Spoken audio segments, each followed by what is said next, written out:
The much-awaited Kamakhya corridor is expected to be completed within 2 years. This was stated by Assam Chief Minister Himanta Biswa Sharma during his visit to the revered Kamakhya temple today.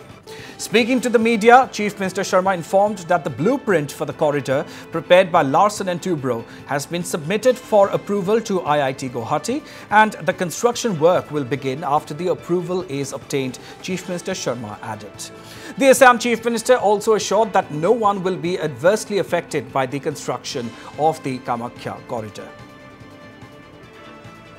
Larsen Toubro drawing khon bonai IIT Guwahati dise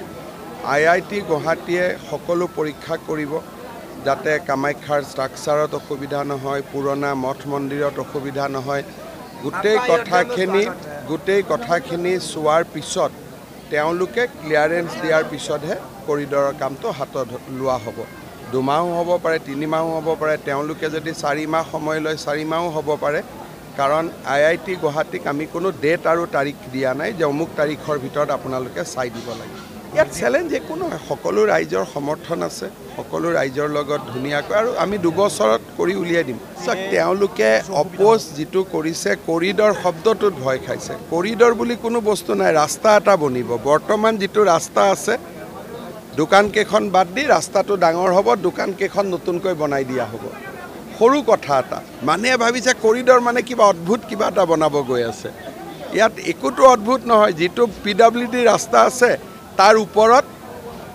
বৰষুণ যাতে নপৰে তাৰ কাৰণে টিংপাত কেখনমান হ'ব সিৰিবিলাক থাকিব খটকটি থাকিব সব একেই থাকিব কোনো পৰিৱৰ্তন নহয় 6-5টা ঘৰ ভাঙিব তেওঁলোকক ৰাস্তাটো যিখিনি বহল কৰোতে মাজত আহে তেওঁলোকৰ লগত আমি আলোচনা কৰি আছো ক্ষতিপূৰণ দিয়া হ'ব তাতে আমি তলত নতুন ঘৰ বনাই দিম যত আমাৰ জাগাখিনি আছে তলত ফিল্ড আছে তাতে তেওঁলোকৰ ঘৰ হ'ব আৰু ফিল্ডখন অলপ দূৰত লৈ যোৱা হ'ব